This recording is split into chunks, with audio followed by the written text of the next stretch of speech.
បានឃើញស្រីល្អស្អាតដូចកែណពីសួគីបងបានឃើញស្រីល្អស្អាតដូចកែណពីសួគី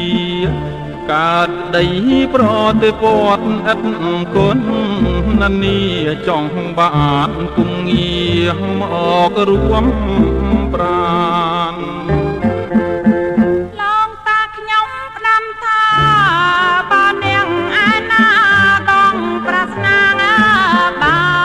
នណាលោកតាខ្ញុំផ្ដាំថាបើនាងឯណាដងប្រាថ្នាបានนุ่งเติมឲ្យខ្ញុំប្រគល់ប្រានបងអាចបោះបានសួងមកចុះអូនអើយសូមប្របងចាំស្ដាប់ស្រីសួរប្រុងចំណាប់ស្រងត្រាណាត្រាញ៉ាសូមប្របងចាំស្ដាប់ស្រីសួរប្រុងចំណាប់ស្រងត្រានត្រើយហៅទឹកដាំដងបានតាហៅសត្វណាអ្វីសូមប្រងលោកលីឆ្លើយប្រាប់មកបងសូមឆ្លើយប្រាប់ពុំងារសត្វនោះគឺសត្វទីណានួនល្អបងសូមឆ្លើយប្រាប់ពុំងារសត្វនោះគឺសត្វទីណានួនល្អតើតែឈ្មោះបញីណាតងវងទើបហែលដាំដងផងណាអូនស្រីប្រងបងឆ្លើយត្រូវហើយតែកុំអាលអនឡើយណាចងអរណៃប្របងឆ្លើយត្រូវហើយតែកុំអាលអនឡើយណាចរណៃ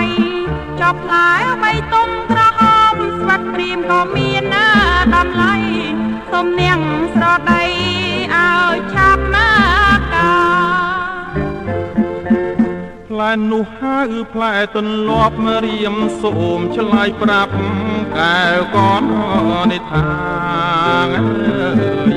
ផ្លែនោះហៅផ្លែទន្លាប់រៀមសូមឆ្លើយប្រាប់កែវកននិថា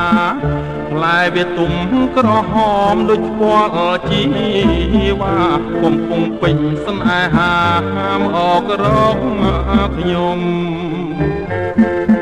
ដូច្នេះខ្ញុំសួរទៅទៀនសូមប្រងនាងឆ្លៀតឆ្លើយឲ្យសម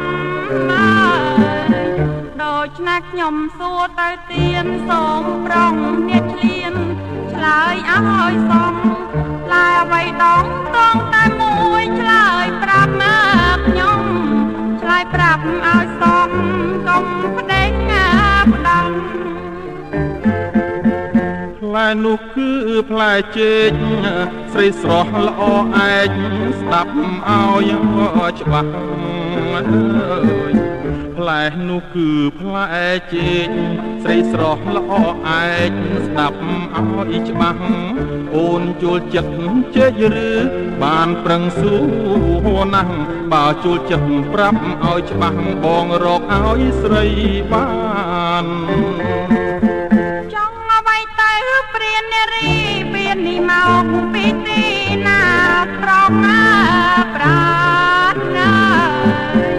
ចង់អ្វីទៅព្រាននារីពៀងនេះមកពីទីណាប្រងប្រាំសូមនាងលោកលីឆ្លើយឲ្យបានបើនាងឆ្លើយមិនបានកុំរត់ពួនផានដីពាក្យថាព្រាននារីពាក្យនេះមកពីនារីស្រីពាក្យថាព្រាននារីពាក្យនេះមកពីនារីស្រីធ្វើឲ្យបងខ្លាចខ្លួនជាព្រានណាថ្លៃចង់បាននារីស្រីជាគូស្នេហ៍